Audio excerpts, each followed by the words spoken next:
troisième front, c'est tous ceux qui sont pas mobilisés. C'est nous, en fait, qui allons au travail, qui faisons les courses, qui tentons de s'occuper des enfants avec des alertes régulières. Je suis bluffée par la santé mentale de ce pays. Il y a des gens qui se tiennent debout, qui continuent. Donc voilà, j'avais envie de parler d'eux.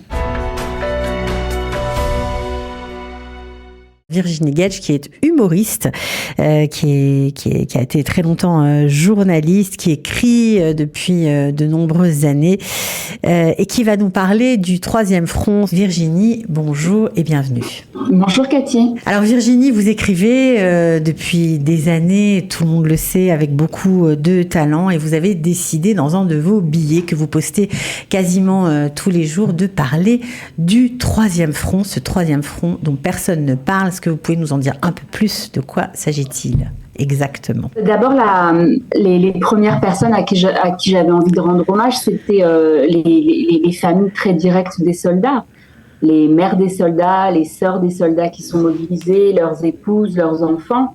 Je pense très souvent à eux. Et puis Israël étant un petit pays, le peuple juif étant ce qu'il est, on a tous dans notre premier cercle ou dans notre deuxième cercle ses parents de soldats, ses femmes de soldats, ses enfants de soldats, ses cousins, ses beaux-frères de soldats. Et je me suis dit que ce troisième front, il était là.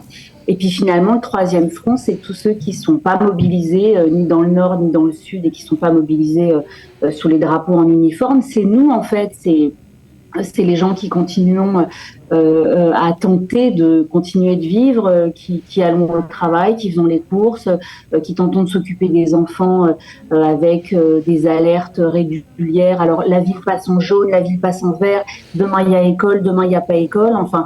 ce troisième front, c'est tous les civils, tous ces gens qui continuent de se demander comment ça va en s'excusant. Moi, je milite pour qu'on continue de se demander comment ça va.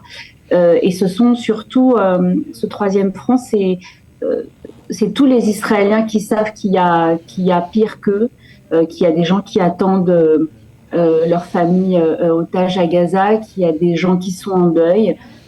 Voilà, donc j'avais envie de parler de tous ces gens parce que je pense que moi je suis bluffée par la santé mentale de ce pays. Je pense que n'importe quel autre pays dans la situation qu'on vit, il y aurait des gens qui pètent des plombs, quoi. Et moi je vois des gens qui se tiennent debout, qui continuent.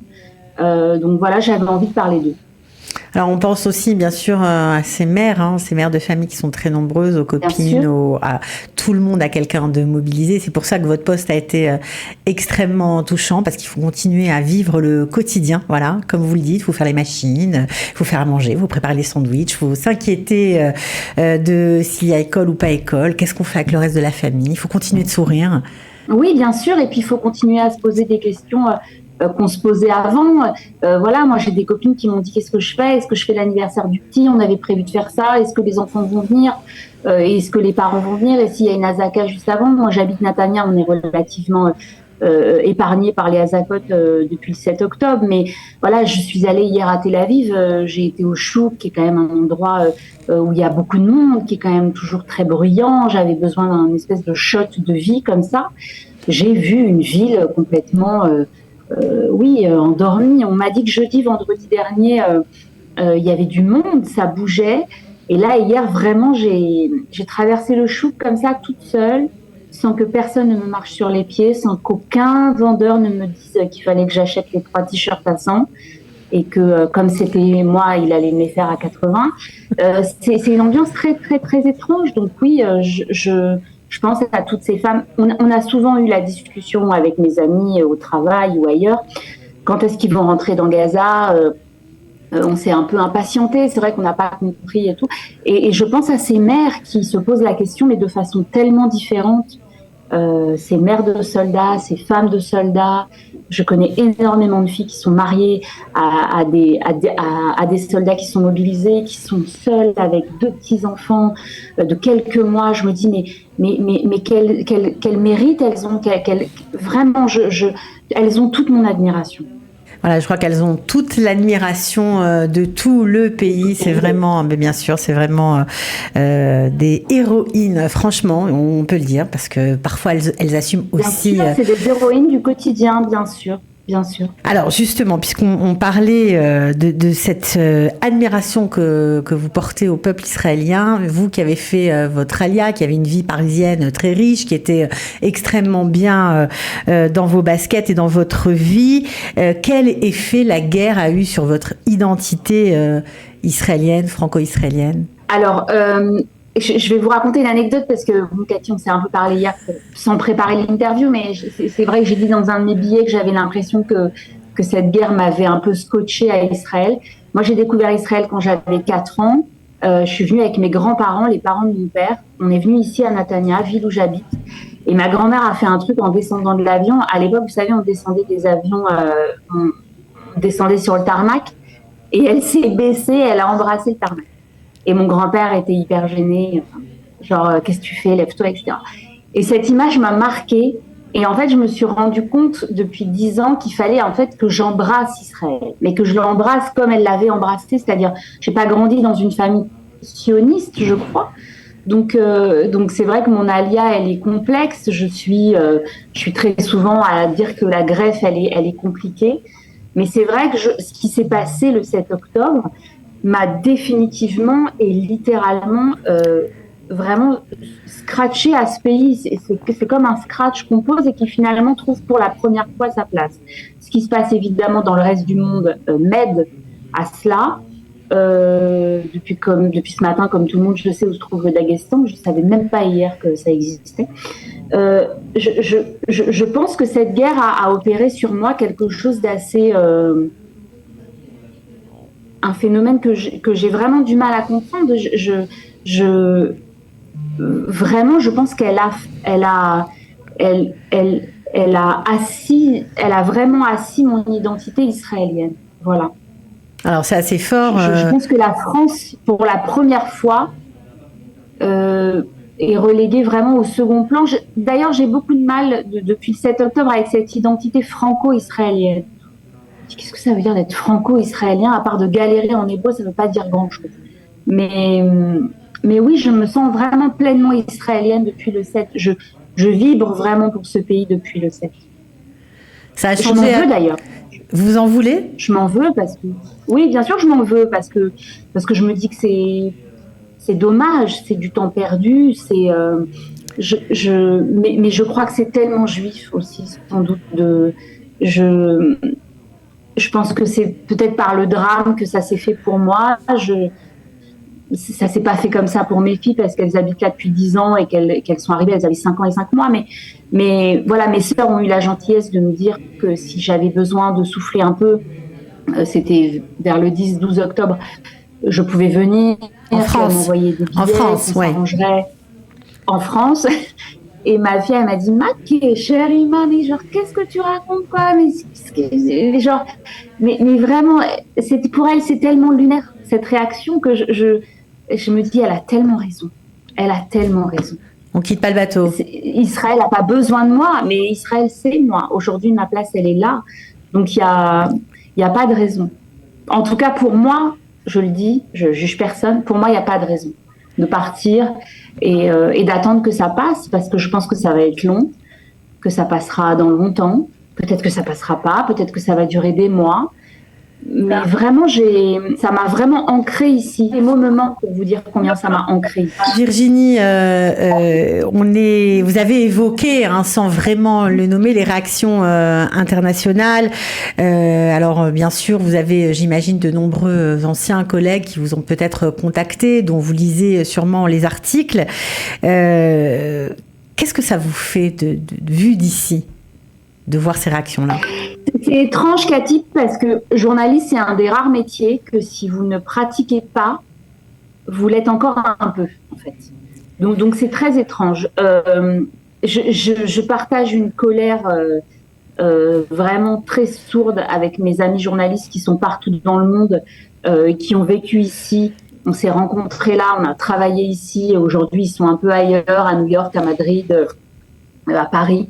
Et vraiment, quand on voit certains articles, certaines unes de journaux, enfin, je pense à l'Humanité qui appelle à la libération de Barghouti, qui est l'espoir de la paix. Enfin, je sais pas, c'est comme si je sais pas, c'est comme si Médecin Magazine faisait sa une sur Mengele. Enfin, ça me paraît lunaire. À côté de ça, je lis des très bons papiers, je vois des très bonnes interviews. J'ai vu hier dans C'est politique Nicolas Delassalle, qui est grand reporter à Paris Match, qui a eu des mots vraiment très justes. Je crois que le monde va mal. J'ai pas d'autre explication que ça. Je crois que le monde va mal. Quand je vois des gens parler de cessez-le-feu en oubliant qu'on a 200 otages, et ils appellent juste à un cessez-le-feu en oubliant qu'on a 200 personnes. 200 personnes, c'est énorme. 200 personnes, c'est, je sais pas, c'est nombre d'invités pour un mariage. Enfin, 200 personnes. On a 200 personnes à Gaza, des femmes, des enfants, des personnes âgées, des gens qui ont parfois quitté leur maison après avoir vu un des leurs mourir. Enfin, je pense à ces gens chaque minute de ma journée et je me dis que sans doute il y aura aucun tous les journalistes du monde, avec toute la bonne volonté du monde qu'ils n'ont pas, n'auront jamais les mots pour décrire ce qu'on vit aujourd'hui. Ouais, ça c'est. Vous pensez que leur conception du conflit, leur conception d'Israël ne va pas forcément changer malgré l'horreur que nous avons vécue ici, que nous continuons de vivre d'ailleurs. Bah, je pense que le mal il est trop profond. Je pense que je pense que le fait d'être juif pose un problème. Le fait d'être juif pose un problème. On peut pas être juif et victime.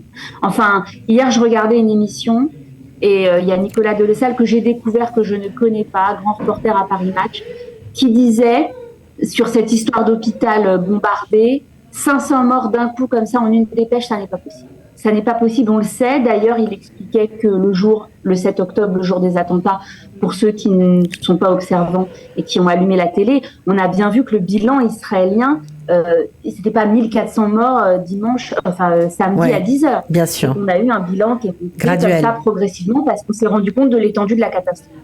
Et donc, il dit, n'importe quel journaliste un peu sensé le sait, 500 morts d'un coup comme ça dans un hôpital en pleine nuit. On ne peut pas dénombrer 500 cadavres en pleine nuit en un quart d'heure. Ça n'est pas possible. Et Mark Weissman en face disait oui, mais moi je crois que les journalistes se sont dit inconsciemment, on a tellement parlé des victimes israéliennes que là on a une bonne occasion de parler des victimes palestiniennes. Quand on arrive à ce niveau-là de réflexion, et il a sans doute raison, hein, les deux ont sans doute raison, bah, je me dis que ce monde va mal en fait. Et voilà, mais je ne veux pas jeter l'opprobre sur les journalistes parce que moi je crois qu'il y a des journalistes qui font un travail formidable. Moi je pense à tous mes anciens collègues d'I24 qui travaillent dans des conditions très difficiles. Je pense à énormément aussi de journalistes qui font leur travail correctement. Mais c'est vrai aujourd'hui. Et c'est très paradoxal, Cathy, on le voyait je vous parlais de la une de l'Humanité sur Marwan Barghouti. Je sais plus si c'est Marwan Barghouti, j'ai un trou tout à coup. Et ils ont fait quand même une page pour dire que les photos des otages à Paris étaient très vite arrachées. Donc on ne sait plus ce qu'ils pensent, on ne sait plus ce qu'ils disent. On a vu dans le Nouvel Obs un test qui mettait dos à dos Likoud et Hamas. Enfin, mais allô, mais à quelle heure en fait ? À quelle heure un parti politique qui fait des alliances avec des gens qu'on n'aime pas, on a le droit. On a le droit de ne pas aimer ni Bibi, ni les gens avec qui il s'allie, franchement. Ça fait encore partie du champ républicain.